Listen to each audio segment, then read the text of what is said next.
Well, hello there. Welcome to On the Beat, the podcast that uncovers full frontal male nudity in cinema. My name is Laura, and I am joined by my co-host, Ryan. Hello. Oh, boy. We made a big mistake. Well, here's the thing. After we did 24-hour Party People, we mentioned 9 songs. And then, we were like, well, what are we going to do? And we were toing and froing for a few days. And by days, I mean weeks. And we were like, what? No better time than now. Let's just get it out of the way. We're going to keep on that Winterbottom train. Ooh. And keep with the numbers, because we love numbers in our movie titles. We do, either 27, 28. Is there a number 4 somewhere? There's a Night of the Demon. Well, that's not anything to do with 4. There's an in the cut. That's 4. I don't know if we have. It's 3 words. Either way. 28 days later. Well, remember, 27 Hotel Rooms was Hotel the Rooms. canonical prequel to 28 Days Later. And this is 9 songs. If only it was 29 songs. Oh my God, what if it was 29 songs? I can't. Oh, I Jesus. cannot. So if you didn't know, we're doing the 2004 art/romantic/drama film, 9 songs. It's a concert film.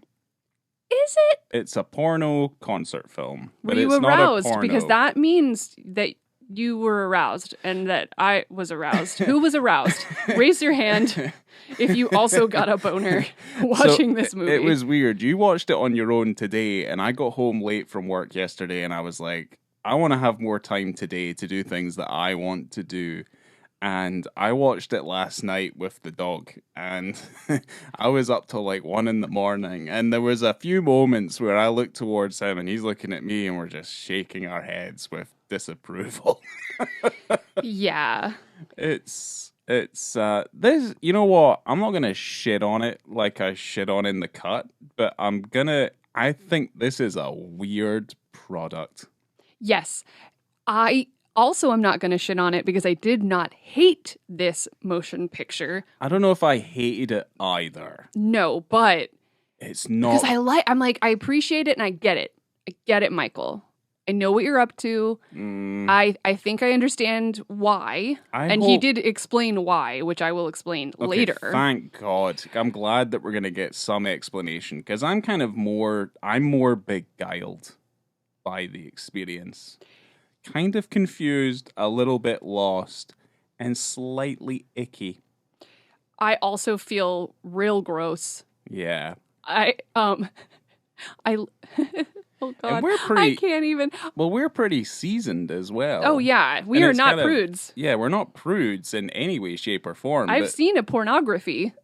Plenty. I mean, it's just, This is, I don't know. We're going to get, let's just do it, please. Here's the synopsis. Pulled from Letterboxd. Okay. Let's see if I can not mess this up. It's kind of long as well, which I learned a lot about the people in this film from the synopsis because it wasn't necessarily described in the film because there's not a lot of dialogue. Okay. Yeah. Ready? Here we go. Matt, a young glaciologist, soars across the vast, silent, icebound immensities of the South Pole as he recalls his love affair with Lisa. They meet at a mobbed rock concert in a vast music hall, London's Brixton Academy. They are in bed at night's end. Together, over a period of several months, they pursue a mutual sexual passion whose inevitable stages unfold in counterpoint to 9 live concert songs.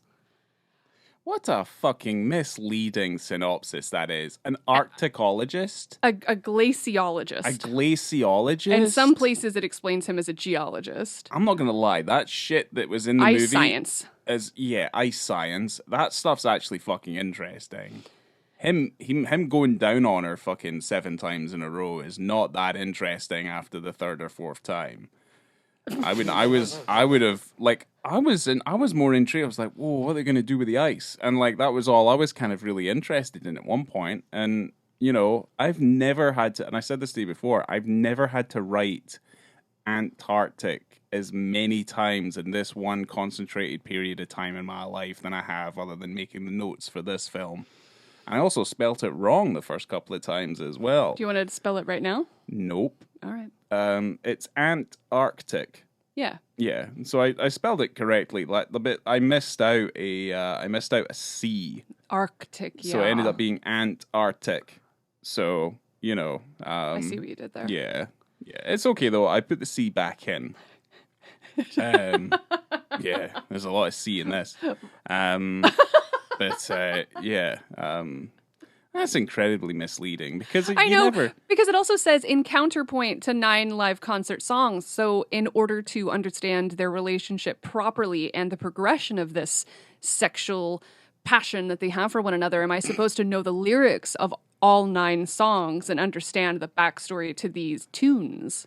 I don't know. I certainly am not doing that. Do you have the list of the acts that are in the movie? Because we have Black Rebel Motorcycle Club. I remember that from back in the day. Correct. Elbow is obviously there. Correct. Dandy Warhols is there. Correct. Who else is there? The Von Bondies, Primal Scream. There's music by other artists in the film as well. I think there's a track by Goldfrapp in the film as well. Super Furry Animals, Franz Ferdinand, Michael Nyman. Franz Ferdinand. You said Elbow already, so I said Elbow, yeah. And that's it. Well, the minute Elbow turned up, I went Elbow. I love Elbow. And I do like Elbow. I don't know if Elbow has a new album, but they have a new track, and it's awesome. There's a new track, and also that is accompanying with a new album. Yeah, Can't wait. Remember hearing it on Radio 6, which is something that you listen to quite religiously. They did it, funnily enough, because we're doing Michael Winterbottom today. 6 Music did a Manchester retrospective, and they honoured Tony Wilson, because Tony Wilson, we don't think we had it, he died in 2007, but he's still championed as one of the front runners for many of the musical talents that came out of Manchester at that time. But yes.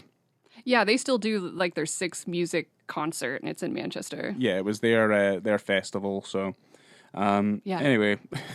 Okay, what were we talking about? Oh, yeah. Right. Oh, man. 9 songs. The tagline for this film is 2 lovers, 1 summer, and the 9 songs that defined them.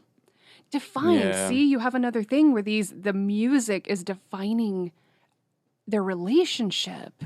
I feel like the songs themselves just define the time, like the period. But it's like, yeah, it definitely shows the time, but the music choices were just, from what I read from Michael Winterbottom, just about who was playing gigs at that time.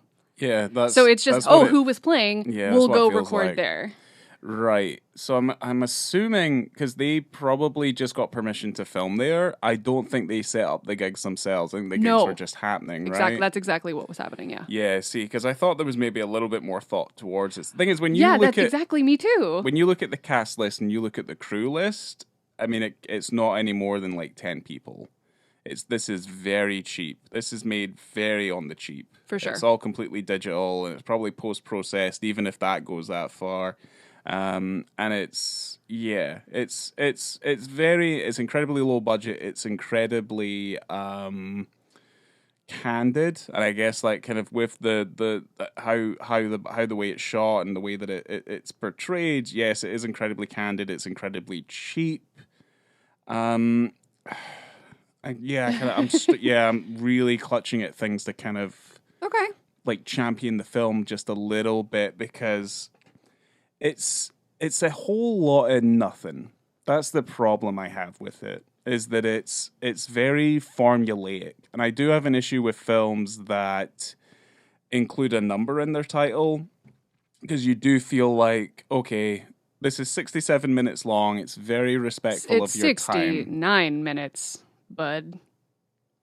Okay. I think that's on purpose. Right, because, on Canopy it's 67. Well, the runtime is technically 69. Okay. Sorry. All right. Anyway. It's funny. Which is hilarious, because there's not a single 69 in the movie. Oh, yeah. Yeah, there's not. There's plenty of everything else. Well, there's a ton of missionary. There's a whole heap of missionary in the movie. It's pretty vanilla. A little bit vanilla. Not to kind of say that, look, these people didn't have fun when they were doing it, because they did not. All right, cool. the the issue I have with it just overall is it's incredibly formulaic.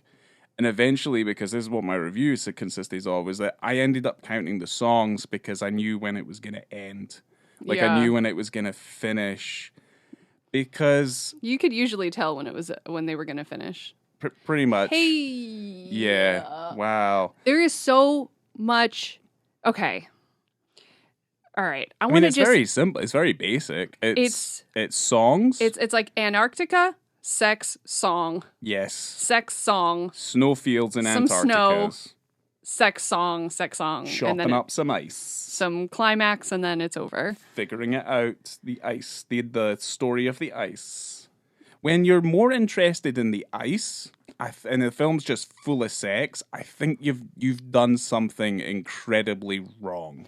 I watched this on my computer with my headphones on, so I had the noise canceling headphones, so I just had quiet noise of the film going directly into my ear holes. And it is such a reprieve every time music starts, because in the sex scenes there's not typically background music. No. So you are just hearing wet mouth sounds, slapping, heavy breathing, groaning. I wouldn't wish that upon anybody. It was horrible. It's incredibly uncomfortable. There's no... Yeah. Every time the sex started, I go, oh, for fuck's sake. Yeah. And I'm not a prude. Love it. And especially in the way that we talk about the films like this, and we go, oh, is it natural? Is it casual nudity? Yeah. Is it showing real kind of relationship, real things, real life things? Yeah. And you're like, okay, sure, yes, but this is maybe you can't just have that. Too real. But yes, because you can have this, and I get it. You are like, maybe I should just find. Well, I got to scroll through my notes and find what. Here's the thing, said. like cap this off, and then we can move on. Is that it's very real, and there's too much of it, but it's basically an absence of actual development in a story, and it is incredibly predictable by the time it finished. So, do you want me to tell you what his inspiration was? Please. Okay. Yes. He said it was basically, you can show people eating and doing normal things, but you can't show two people making love, the most natural of all things, and that's insane. He pitched the film to his stars as a story of a love affair from the point of view of making love. One of the starting points of 9 Songs was, why do films not show sex? So many films are love stories, so why not show a love story through two people making love? Why is it that you avoid two people making love when you do a love story? It seems perverse. In that sense, you could say that what inspired me were all the films that avoid sex, including the films that I've made. And he says it's not a pornographic film at all. We just wanted to try and deal with a part of the relationship, which most films just avoid completely. So I will say this, because there's a lot of reviews and stuff that I've seen where people liken it to pornography, and I don't think it's porn. No, it's not titillating. No, but what I would say, and it's something that I agree with some of the reviews, it is a little bit pretentious. Now, there is such a thing out there as like art porn, where it strays a little bit further away from what you would refer to as probably like your mainstream porn, like your Brazzers, all that sort of stuff, which is effectively, you know what it is. I don't need to describe it to you. Bang bus. It's what it is, yeah. Fake taxi, But then you have stuff that's a little bit more artistic. The lighting's a little bit more involved. There's other things kind of going on. There's different angles, the way the light hits, and certain things that they're doing to give it a little bit more of I wouldn't say glamour, but it's a little bit more of an artistic sheen to it, right? Right. That stuff exists. So this kind of 9 Songs kind of sits more within that. would we go so far as to say it's like erotica? Probably not, because it's incredibly gratuitous. And the thing is that, you know, he says there in his quotation that, like, you know, there's films out there, even including his own, which, you know, they don't show the sex. But the problem is, and the thing that I have an issue with this film about, is that when it is nothing but the sex, it's pretty boring. I completely agree. I completely agree, because I think that the idea was good. I like the concept. Why not have a story where you show the love through lovemaking? But I think he just went too far to that end, because you can tell a good story. You can have unsimulated sex in it if you want, and still tell a story where you get to know the characters and it's not strictly focused on that, because then I feel like it misses the point. I mean, it's obviously a relationship that's predicated on being mostly physical. And you do get some characterization from, like, off-the-cuff comments. The problem is that because there's no characterization, or there's not as much characterization within the sex scenes themselves. Now, there's some things that happen, and you kind of get an idea of, like, what their kinks are. And I think that's an idea of delving a little bit deeper into what these characters are interested in. But also at the same time is, like, there's more that I wanted to hear them talk. There's a big difference between things being sexy and things being sensual. And I feel like sensuality is the one thing that's kind of missing in this film, where the relationship can be quite sensual, but they don't exactly have to be having sex or being sexy or doing sexy things in order for us to be endeared by them. That's a lot of the things that I feel like I'm missing out on with this dynamic. And by the time the film ends, I'm just kind of like, I just kind of shrug my shoulders, and I'm kind of happy it's over because of how weirdly uncomfortable I was by the end of it. Because it's a voyeuristic view that you're getting on these two people. Yes. But it's all of the shots are incredibly close. Yes. All of the sounds are incredibly close. So you're like in bed with them. You're in the tub with them. You're in the kitchen having sex next to what I look like a picture of Muhammad Ali. So that's weird. It's like eating a fab or something. Like eating a nice lolly. Yeah. Like an ice pole. Which is great. Yeah. And if you're from the UK, you know what a fab is. Fabs are excellent. It's just, it's a little too close, and it's quite flat too.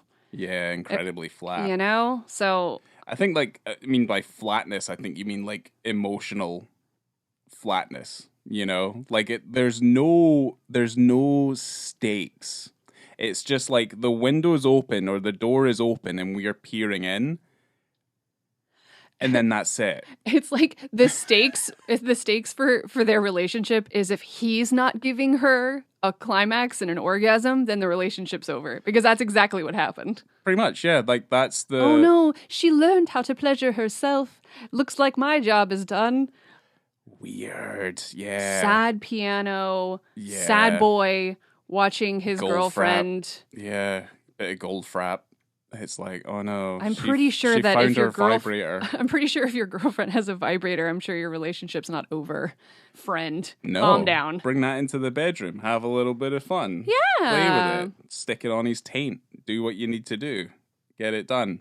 I learned that another word for taint is gooch. Oh gosh, why did I even say it? I'll come up with it later. I'll come back to it, and I'm just gonna scream it out later. Yeah. I mean, how are we going to approach this? I kind of feel ball bridge. Ball bridge? Yeah, sorry. Ball bridge. Oh, the ball bridge. Got you. Okay, the taint. How are we going to approach this? Okay, I have just a million notes, and then I'm going to tell you about a lot of things that I learned, and then we're going to talk about the film. I hope that's okay with everyone. Well, I think we're talking about the film regardless. I just have some funny things. Yeah, I guess so. I wrote, this film has been described as the most sexually explicit mainstream film ever produced in the UK. I can barely see how it's mainstream, though. I don't think it was in cinemas. They actually released it in the It was cinemas? an 18. Yeah. What did they get in the US though? Was it like an NC-17? I don't know if it would have been released in the US as a... It got an 18, but it didn't, yeah, I guess like because it's so borderline to. That's the thing. Like it's like the 18, and then you've got your X rating as well. Winterbottom was saying that he thinks that filmmakers in the UK are censoring themselves more than the censors are censoring them. I mean, they're just preempting what a censor's looking for. Right. That's not self-censorship. That's like, hold on, this needs to go through a process. I have to then submit it to the censors I guess like the BBFC, right? So that they'll rate the film so it'll get an adequate release. Same with like, ratings can kill a film over in the US as well. Like the NC-17 is like the dreaded rating. Like no one wants that because it loses all mainstream appeal. Same with like, I think 18, like the 18 rating in the UK, I think it loses a fair amount of its appeal as well the minute it gets an 18, And certainly they're a lot stricter over in the UK in terms of who they admit into cinema screens and stuff like that than they are over here. Here it's more of it's like the speed limits. It's just like a recommended. Especially in Florida. Yeah, exactly. But with the US, I do believe that, the MPA or the MPAA is stricter. They're much stricter here. I think so, yeah. But that's just because we're a Puritan society of a little bit more conservative. Yeah, a little bit more conservative. I guess like in the UK, there's a little bit more of a European sensibility. Yeah. But the thing is like the film's rating is the least of its problems at that point. Anyway, I mean that's it. It's just it's the least of its issues. So he's not daring for showing this stuff in a film. It's not daring to do that. What would be daring is if it's different and it substantiates itself within a narrative context. We're going to talk a lot about context when it comes to this film because I think this is one of these weird outlier films that where our ideas of like where context comes in with the nudity and obviously the sex and stuff is really going to play quite a big part in our overall ratings for this one. Yeah. So, I mean, this is unsimulated. There's no body doubles. There's no fancy camera tricks. There's no prosthetics. It's just... If you're sensitive to anything like this, if like anything like that, like you see mouths on vaginas, you see dicks in vaginas, you see dicks in mouths, like you see a whole bunch of stuff. You see ejaculate. Yeah. Like this is as raw as it gets. Like people who are like, oh my God, I remember that scene in Last Tango in Paris where they put that butter and they did the butt thing. No, this is completely different. Like if you can't handle Short Bus either, which actually has like it's a lovely story, then this is not a lovely story. There is no story to be had for the most part. There is no arc. There's nothing really there. Something starts and then it ends. And you've kind of got a lot of bump and some music and stuff in the middle just to kind of break it up. There's a lot of fades to blacks. I mean, I wrote one of my notes here is dick and vagina, fade to black.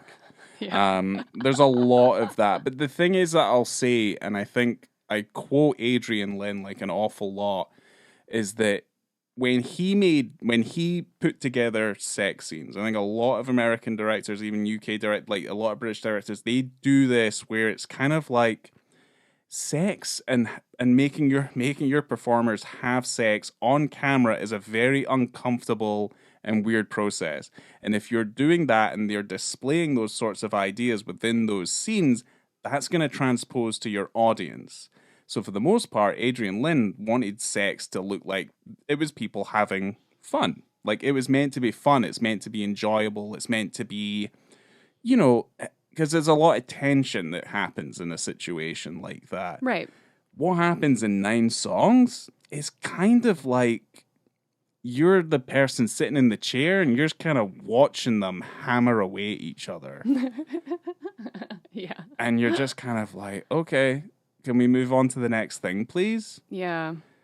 That's how it kind of feels. And you have no idea who these people are. Like, unless you told me his name was Matt, I have no idea what her name is. I haven't got a clue what her name is. He does say her name right in the beginning. He's like, oh, Lisa, I don't remember anything about her other than her smell and her taste. It's just there's nothing. Yeah. Nothing there. They're just, it's so two-dimensional. Yeah. Great. It's not great. It's, oh boy. My point was great. Your point, you have a great point. Great point. 5 stars. So Kieran O'Brien, who plays Matt, we've kind of noticed, I'm sure people have noticed that Michael Winterbottom tends to work with similar people. That happens with directors and actors and stuff. Well, certainly 24-Hour Party People was like an ensemble piece, and Kieran O'Brien played the manager to the Happy Mondays, and he was just their drug dealer. Oh, yeah. In that movie, yeah. He's not in it for very long, but he's there when him and then Sean Ryder went to the bar, and he shoots the gun in the bar. Wow, I'm saying, oh yeah, like I remember. I just didn't know that. That's one of my favorite movies. Yeah, I like that. So he was How also the Mighty Have Fallen. Oh God, he was also in Tristram Shandy and The Look of Love. He's in a bunch of stuff. Wasn't he in? Wait, don't say it. Don't you dare. Okay. Oh, okay. I want to do it. I was telling you this earlier that I was excited about it. So he was also in Andor. Was that what you were gonna say? No, I thought he was in. I thought he was in Shameless, the UK Shameless. He might have been. I didn't write it down. Yeah, I wrote down the things that I thought were funny. Might have mixed it up with maybe somebody else. Maybe I'm mixing him up with somebody else. It's not James McAvoy that I'm mixing him up with, but he might have been in something else. I recognize him from a bunch of things. He played a character named Pegla in Andor. I took this from some nerdy Star Wars website. That show's all right. Yeah, Andor, yeah, it's fine. That show's good. It says Pegla worked as a sentry at Zorby's western ship lot on the planet Ferrix, and he let Cassian Andor steal ships. I remember him. He's like, oh, Cassian, you back at it again, taking my ships. That is maybe one of the most entertaining sentences you've ever said. Thank you. Thank you very much. Also, if there are Ted Lasso fans that listen to this podcast, he played Jamie Tartt's horrible father. And I remember that. He was really not a nice guy. Alrighty. Yeah. Jamie Tartt. Jesus. Yeah, I couldn't keep watching that show. It's too sugary for me sometimes. Yeah. So Margot Stilley, who plays Lisa, was born in South Carolina, moved to London to model when she was around 18, and this is her feature film debut. Oh my God. Yeah. Jeez Louise. She was also in a couple of Winterbottom things. She played Misha in the Trip series, The Trip and the Trip to Spain. Mm-hmm. Yeah. So she initially refused to publicize the film when it went to Cannes, and she later was like, okay, I'll do it, but not before the tabloids basically dug into her personal life. They sent reporters to her mom's home and stalked her little brothers on their way to school. And she did press conferences. People would shout UK journalism, exactly. Fucking animals. They would shout abuse at her. She said, I got told I was a whore and a slut, and how could you do it? What kind of role model did I think I was giving young women? Yeah, of course. Which is insane. This isn't the first film to feature unsimulated sex. You know, you've got Vincent Gallo, Mark Rylance, you know, from The Brown Bunny and Intimacy, which we'll do at some point. Yeah. But it's the same thing where the men get nothing. Men get nothing, but Chloe Sevigny, Carrie Fox from those movies were just like hurled hate. Yeah. They were just hurled hate their way. And it's fucked up. I mean, again, you're looking at like British journalism. I'm not going to comment on American journalism because that's also a pit of hate and despair. But certainly at least with the idea of celebrity and certainly gossip columns and stuff like that in UK journalism. It's male led. Like your editors, the people who own those newspapers, they're all mostly men, or if there are women in those positions, they are demonizing women for their own personal gain. So yeah, that's not surprising. It's not surprising. It's horrible. And she said, I just wanted to make a film about something I really believe in, which is to show sex in a very positive light. So she had a very positive outlook on what this film was meant to portray. And it's not like it portrays sex in a negative light in any way whatsoever. It just kind of portrays it in a beige light of neutrality. The issue nothing. is the realism Because certainly with Michael Winterbottom, realism is of a big concern of his. But the problem is that the issue with realism and having, too much of it, or in this case, like a primary focus on it, is that real life itself can be a little bit uninteresting. It can just kind of be the motions of everything, which is why, for the most part, film is an act of escapism. It's a media, it's an art form so that you can do things outside of what you're expected to do in reality. So there is maybe too much reality in this, at the obviously the absence of the art form. So Yeah, she said that Michael had his way of puppeteering us around, so he was very specific. So there was no script, by the way, to this film whatsoever. But definitely feels like there wasn't. Exactly. Yeah. But he was very specific and very meticulous and knew exactly how he wanted the scenes to go, how he wanted the sex to be shot. And he had that all laid out perfectly well, and it was very, very specific and meticulous. She said he did convey a lot. He was specific. But she said that she wouldn't do in bed what she did on screen, like in real life. So how real is it? Oh, okay. I don't know. So she overperformed is what she's trying to say. Like they put on a performance for what they did. She was acting. Well, I mean, yeah. And they both have said, Kieran O'Brien and Margot Stilley said that Kieran felt very protective over her because she was quite a bit younger. She was 21. Yeah. He's a bit older, and he's also a seasoned performer.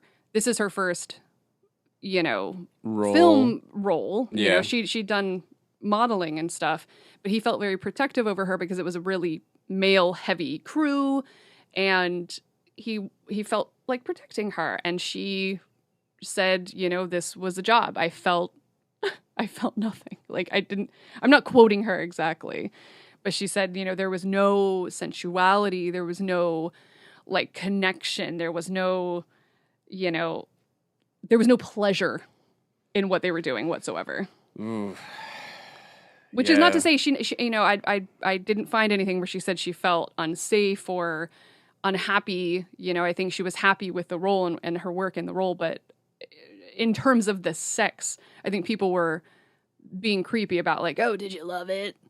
Did you love having sex on camera? And she's like, no, I was working. There's nothing for her to latch onto in the movie other than she kind of has to look good in these sex scenes because it's predominantly sex scenes. There's not any sense of, there's no screen time dedicated to just characterizing them and giving them, good lines of dialogue or like allowing us to see something other than what it is that, we are seeing in the state of the film. So I didn't learn a lot about Lisa. I learned that she has a job. I believe it was at a bar. She has a supervisor. Yeah. She likes cocaine. And she likes coffee. Which is funny because if you're on cocaine, it's very hard to get a chubby. Just gonna put it out there. Yeah, I think that's pretty typical. Yeah. Either way. But Didn't learn a lot. Didn't learn a lot about her, but I wonder if maybe that I would go so far as to say we learned nothing. Like, could you attribute that to the fact that this is her first film role? She hadn't really acted before, so maybe she didn't get a chance to do her character's backstory. I mean, there's also very little in the way of material to work with, other than. But it's like Mike Lee's stuff where he goes, you create your character's backstory and then you work through that, right? Yeah, but then you can't really compare this to something that Mike Lee's made because there's already. They go through like a meticulous process where each of the characters is defined. Neither one of these characters in the movie is defined. No. Like it could literally be this is man one, this is woman one. Like, I mean, that's kind of it, really. Yeah. And it's, like I have no issue with films being made this way. I like the approach to this. My issue is just the content and what it focuses on. And it's kind of just like like you said, you were watching, like, the songs when they come are like a nice little reprieve. It's just awkward, being Yeah. that close and being that intimate, but not knowing them at all. Of course. And just getting an extreme close up on a penis going into a vagina. Yes. And you're just like, whoa. Yeah. Whoa. Mm-hmm. Because the thing is like, if you're gonna watch pornography, the contract's signed. You know what you're going in for. Like, you're expected to see certain things. You're expecting a process of what's gonna happen, and the payoff for that is that it gets you off. With this, you're expecting a story, you're expecting some character development, you expect a little conversation, but it's just like, boom, pump, eating her out, boom, I'm giving him a foot wank, boom, I'm gonna suck his dick, boom, we're gonna do that, and you're like, whoa, hold on. Every please. time it went back to that room, I'm like, oh boy. Yeah, it just feels like it's a little too much of the same thing, and it's not enough of the things that it desperately needed to just be something that was just a little bit more watchable, I guess, like a film.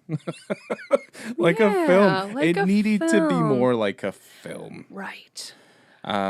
The music is good though. I mean, the thing is like, it's of a period that I quite enjoy. And I mean, Dandy Warhols came on and I was like, I was reminded of that documentary Dig, which was about, the coming of the Dandy Warhols and their musical rivalry with the Brian Jonestown massacre, and how they didn't become as successful as the Dandy Warhols did. Which I would recommend anyone to go and watch. It's one of the best music documentaries ever made. But the thing is like, that's where my mind started to go. So I started thinking about other things. And technically, I would have rather have watched 60 minutes of the Antarctic plains and chopping up ice than what we kind of get. Yeah. But I think we're going to just... Apparently that was filmed in Norway. Norway? Yep. Oh, it's not real. No budget. Because we cannot waste the time of our precious listeners. I'm definitely not, and we are not going to list every time we see a penis. No. We can't. Just watch it. You don't need a timestamp. No. Just turn it on or don't. I'm actually not really recommending it. It's a hard thing to recommend. The thing is, like, the one thing I will give the film props for, and it's something that we always give props for, is there's a lot of erection in the movie. God, yeah. But the thing is, you see his erection in various states. So it's... the thing, like, if you imagine what you do with an erection... Okay. Everything kind of happens in this movie. You know what I mean? Start to finish. Yes. Literally. And certainly the thing that really got me, like the one moment, and I was just like, holy Christ, was obviously the blowjob scene. Yeah. Which is pretty much, and it's truncated slightly, it's pretty much, you're watching someone get a blowjob and then ejaculate all over their stomach. And it's just there. It's like, oh, okay.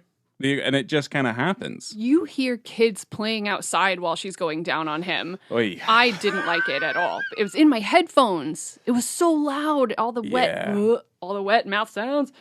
So he became the only actor who has been shown ejaculating in a mainstream UK produced feature. I don't know if that's like a claim to anything. Like, I wouldn't, like, it's not like, fame. Yeah, like, it's not anything to be proud of either. He just lays there covered in it too while the kids play. Because the thing is, like, there's a scene in All of Us Strangers as well. Yes. Which does the exact same thing. And now you don't see a penis or anything in that movie, but you do see the aftermath. And the thing is, it works in that movie. Like, the aftermath works in that movie because it's this... Could have gone further.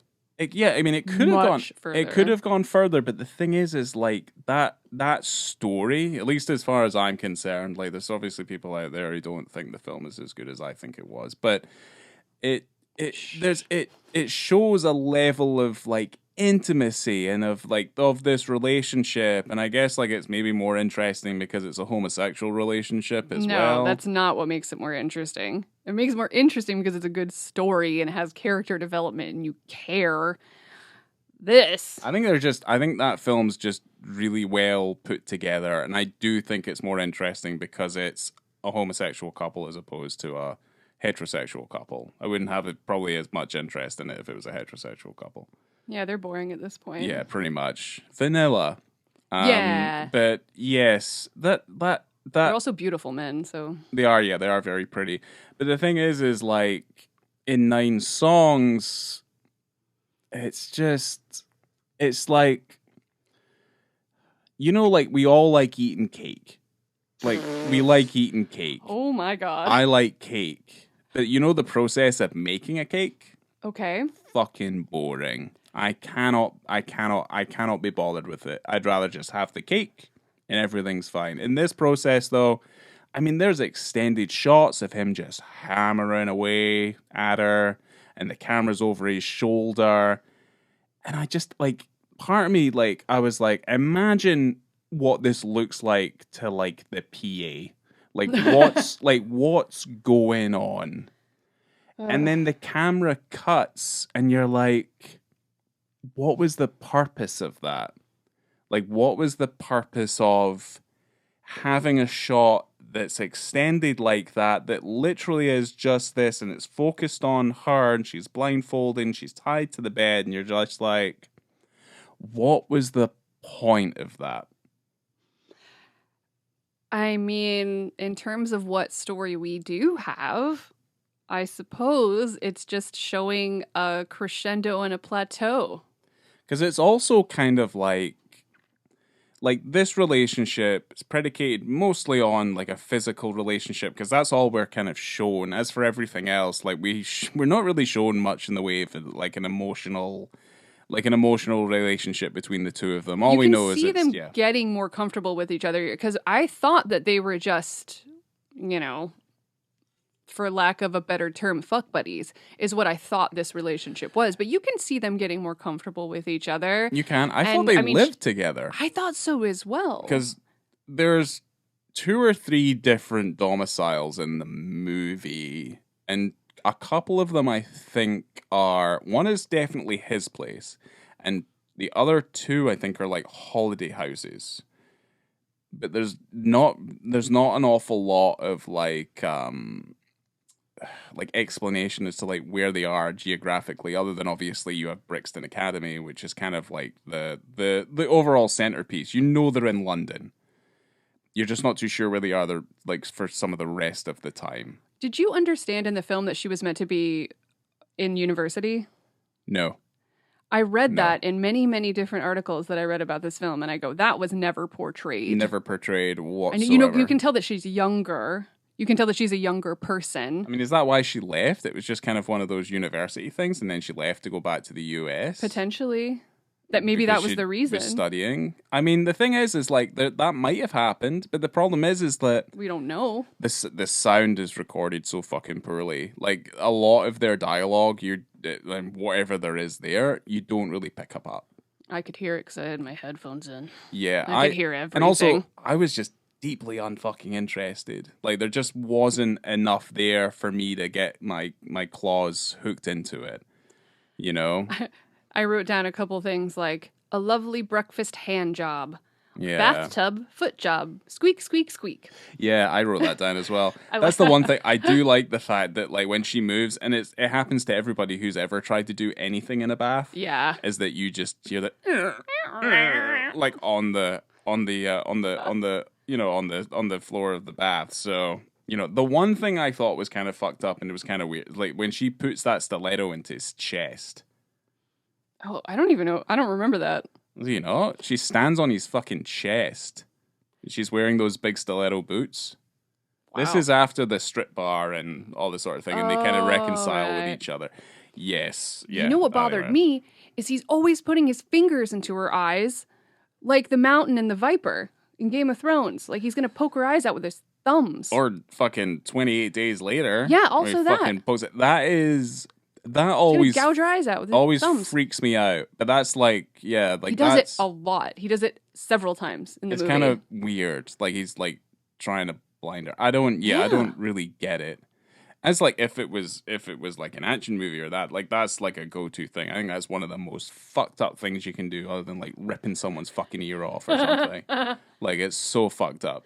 You know what he doesn't take well is direction.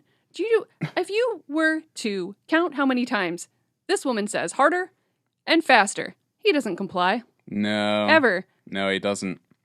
You know? He doesn't. Not once. Yeah, it should be like air traffic control. Like, it should just be, you should be listening to your partner and you should be doing things the partner wants to do, and then everyone comes out happy. Especially if that's your relationship. Your relationship is based on sexual chemistry. So just do what she says. I want hand signals. Like, I want things told to me. Like, I'm one of those who's like, because at the end of the day, like, I'm not just gonna go in there and do what I want. That's weird. Like, then all sorts of trouble starts happening. But yeah, he's not good at taking direction. I also do think that that's also a level of probably like anxiety and stuff from the performers themselves within those scenes, where it's like, yeah, they're kind of going through the motions, and you can kind of see how comfortable or uncomfortable they are in those moments as well, which is also another reasons why it's kind of transposed to you. You're like, when's the next song coming? Yeah. You know, So happy every time. Yeah, elbow. You know, oh, thank goodness.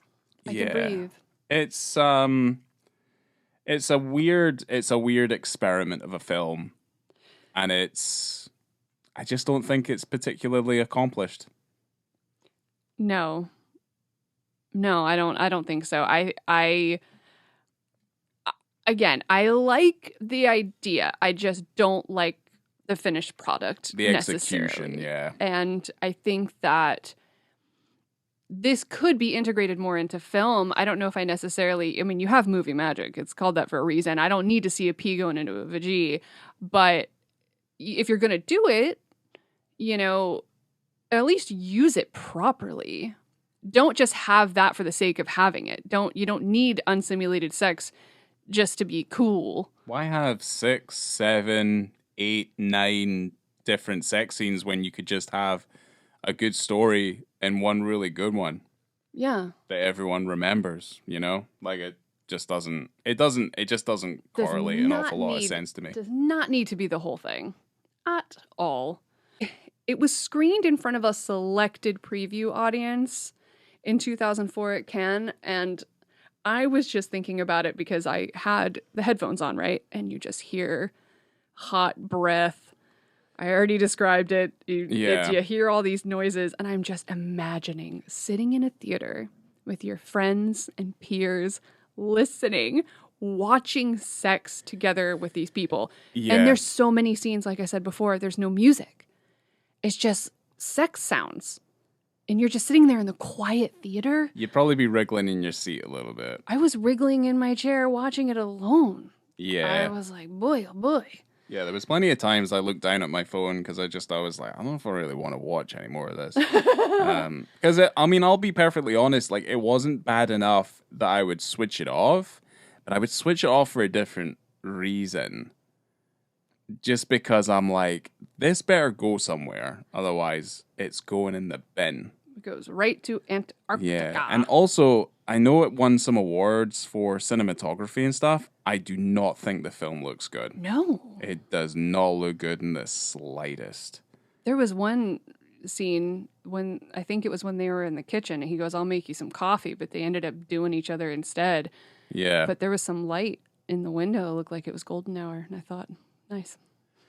That was that one time. There's the cover image on Letterboxd, which I think is really nice, where it's incredibly like overexposed, and because it's digital, when you have whites on digital like that, they just blow up, they explode, and that stuff I think is quite nice. But the problem is that Yeah, for the most part, the lens just doesn't look like it's particularly clean. It's like Oh, man. you can kind of just imagine that like it's just, and everyone's incredibly sweaty, and it just, yeah, it's just very visceral. It just, yeah, it just doesn't have like that, the thing that just like ties it all together. So ratings. I think this is important. I think this is gonna be weird.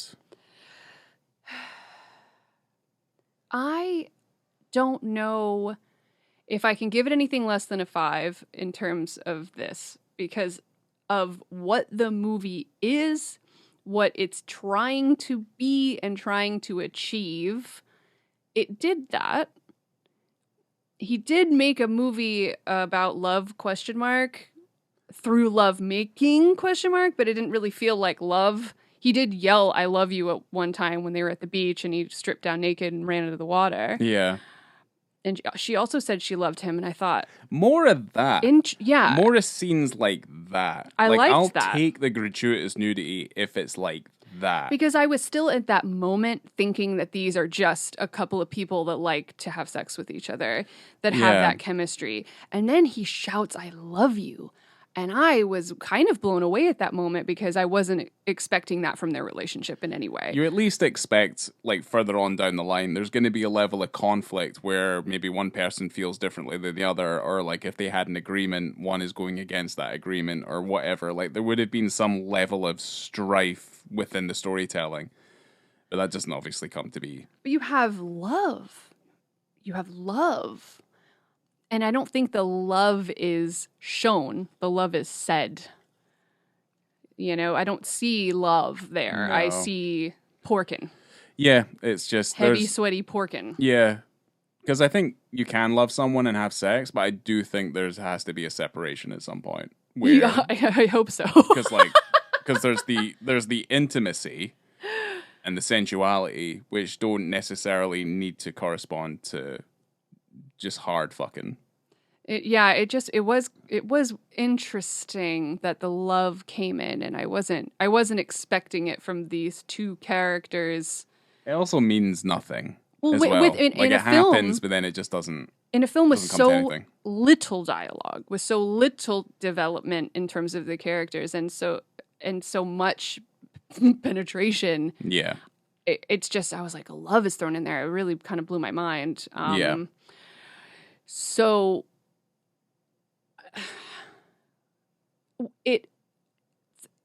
context, God. Yeah. Take a crack at it. You take a crack at it. Me? Yeah, go ahead. So I'm separating visibility and context this time because I think context is the outlier in this particular situation. I'm interested. Visibility, I think, is obviously a 5. You see everything. But the issue I have is that you maybe see too much because then there's no illusion. I like the idea that like we're looking at cinema, we're looking at movies, we're looking at films. I do like an aspect of there being a level of illusion, like a trickery. Like Movie magic. I want to see some of that, and I don't want to just see what we see. Like I don't want to just see that.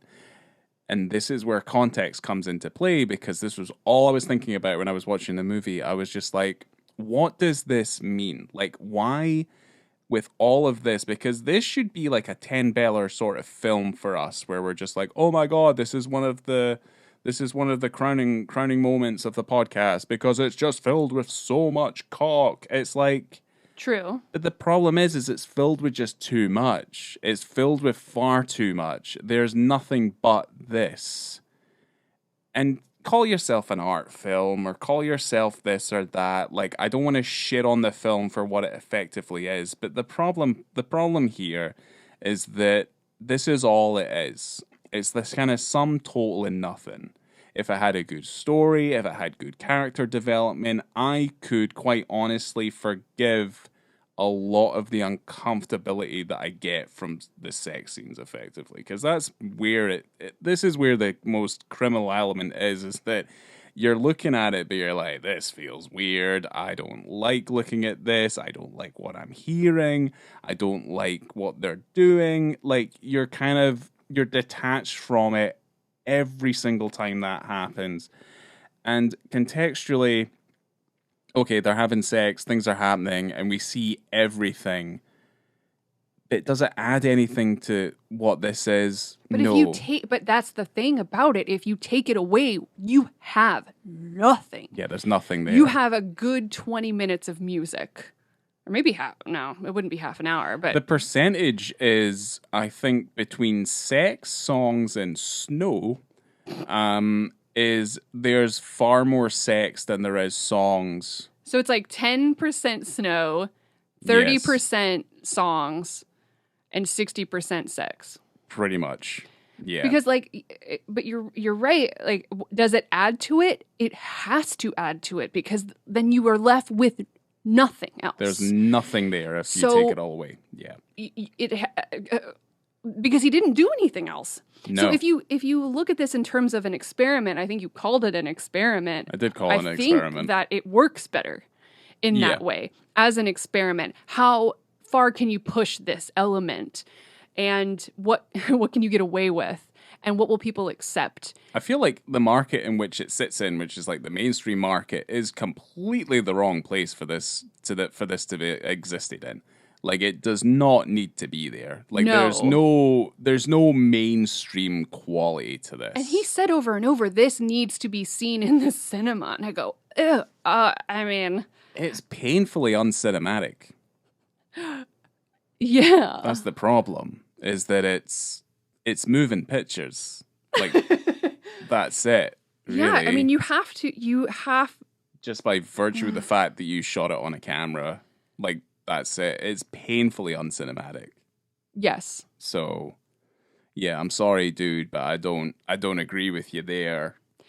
No, me either. I mean, I can understand. Oh, sorry, keep going. It was your turn to go. I mean, I don't know what else I have to say because you kind of just said it. Like, I mean, the minute you take this away, it becomes nothing. But then what's also there has zero substance, so it also feels like it has nothing. Which is actually, this is a hard rating, where you have 5 for visibility, and I'd go as low as like a 1 for like the context and things, because I'm like, it adds nothing to the story, adds nothing to the film other than it just being voyeuristic. But if you look at it in terms of, realism, truth, and, casual nudity and like being natural with all of it, then context is there because that's what you're focusing on. Mm-hmm. And if you're going to have a movie, you cannot separate it. No. It has to be there because of what it is. Yeah. So it's basically, it's a product of its own trappings. Yeah, absolutely. Because his focus was so singular. Yeah. It's just ended up being this thing. Yeah, this thing it's just that a kind flat, of flat, mostly lifeless experiment in unsimulated lovemaking. Yeah. Not lovemaking. Unsimulated sexual acts filmed by a man. Yeah. That's what this is. Mm-hmm. A guy filmed 2 people having sex and made people watch it. And called it something. He gave it a name. And put some music in it. Mm-hmm. And definitely through marketing made it seem like a music concert film. Yeah, yeah. That's how it was marketed. Oh yeah, I remember the posters and stuff. It listed all of the acts. And I wonder how amenable those acts were to having their names all over the billboard for this kind of film as well. I was curious about that. But to be fair, their music's getting promoted regardless. It really doesn't matter. They were already fairly big acts by the time this film came out. Yeah, for sure. Yeah. We can keep talking about this, but I gave the film a 2. Okay. I think I started out higher just because I'm like, I don't want to say good for you. I wanted to say good for you before I watched the movie. Before I pushed play, I wanted to say, you know what? I like the way your mind goes, and I think I'm interested in what you're going to give me. And then when I received the product, I wasn't as interested. So I don't like it. But then again, I don't know if I like wouldn't watch it again. I maybe would. It's very short. It's very short, but the thing is like would you take 9 songs over an equivalent length film that you've never seen before? No. Exactly. So I'd be like, yeah, no, I never need to see 9 songs again. Like I feel like I ticked off that box, because when 9 songs came out, I was interested in seeing it because I liked Winterbottom. Then I heard how abysmal it was, and I've just never touched it. And if we didn't do a podcast on this, I could probably quite happily have never seen 9 songs. I definitely would have watched it. Absolutely would have watched it. Only out of curiosity. But for the sake of, what we're doing and things, it met my relatively low expectations, and I gave it a 1.5. Yeah. Because it kind of suffers from just being painfully uninteresting and in a bit one note. And I genuinely thought I was counting the songs, because I did that thing. I mean, I do that quite a fair amount. It's called 9 songs. I had to make sure there was 9 songs in it. So when it got to the 9th song, which is basically just another track from the Black Rebel Motorcycle Club. Correct. I was kind of happy when it ended. Oh, I was really excited when it was over. Yeah. It didn't feel over long, though. I didn't feel like I was sitting there for 2 hours or anything. I felt like I sat there for exactly the amount of time. But well, of course, because you did. Yeah, you physically sat there for the hour and 9 shush your minutes. mouth. You know what I mean. It could feel like you're getting your teeth pulled, but it doesn't feel over long. This isn't like a Morbius situation, because that film's painful to watch. This isn't painful. It's just maybe a little bit just squirmy, a little awkward. Squirmy and awkward. Yeah. And there's elements of it that that raise it from getting that extra star as opposed to staying at like a half star. Is that it at least here's the thing. At least it's honest and it knows exactly what it is. It's just a shit. I just don't have any appreciation for it. There are not a lot of films. I remember when we would watch certain films, or the ones that we've done on the podcast, and we, there's an erection, and we're like, oh my gosh, yeah, how rare, how exciting, and now we've had so many. Well, this is in this film alone. Film alone, yeah. When we were watching Short Bus, and we're like, wow. I mean, you see someone ejaculate in their own mouth. And you have someone ejaculating in this film. It's just it doesn't feel like it doesn't mean anything. Yeah. I don't know. It has no heart. Short Bus There's no heart. Has an emotional heart to it. There's Short no Bus love is in this film. There's no love, or at least any tenderness in 9 songs. It's just you do feel very separate. Yes. Even though you are literally right inside of someone's legs for most of the film. There. But here's the thing, and I asked myself these questions and I kind of thought about them. And I asked myself, is it pretentious because I don't understand it completely? And I feel like that's a little bit of a shallow argument. I think I do understand it. And I think from our conversation today, I understand it even more.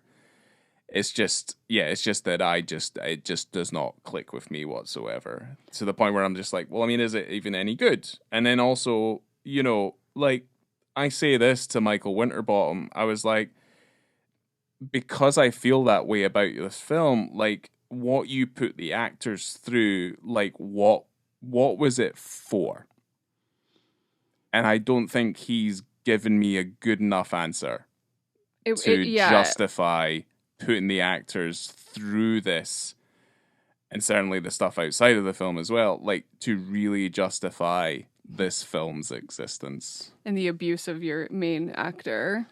Main actress, yeah. Yeah. Yeah. I can I don't know. I can appreciate that he made it and he was trying something. I just wish that, it had a little bit more heart. I think I really could have gotten on board with something like this. It's different. Yeah. I love Winterbottom 90% of the time. And I appreciate him going out on a limb and really trying to do something different. I don't like it. I just don't think I like it very much. He's not like one of my top boys, but he gave us all the trips, and those are some of my favorite things. Yeah, he's made some good films, but he's made some garbage. Yeah. You know, don't think he's as bad as Ridley Scott, but at the same time, you know, he has moments where he shines and he has other moments where it's just a little bit. And unfortunately, this is one that's on the ladder. This isn't a good movie, and it's a hard one to recommend as well. So yeah, I mean, for the purposes of what we do here, I would say, yeah, go ahead. It's not going to take up too much of your time, but it's on Canopy as well. So if you have a library ticket, and why the fuck wouldn't you, unless you're fucking illiterate? Definitely get a library card because it also helps government funding to public programs, and it's very helpful for everyone. Yeah, exactly. Support your local library. There you go. Get Canopy. And that wraps up our That wraps it up. Good. Let's tie this up. Let's put a condom on it. I'm ready to blow. Oh. Yeah. What? No. I'm ready to come. Just go. Hurry up. Let's get out of here. Coming to you from Brixton Academy. God. Yeah. Coming. Oh, I know. Ejaculate. I know. Yeah, all over. I know. God, my chest. You monster. I've been Laura. I'm Ryan. I need a shower. Yeah, I feel sweaty. Ugh. Yeah.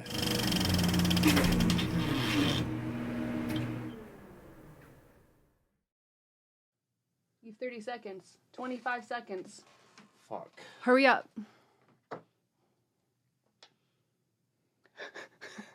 Go ahead.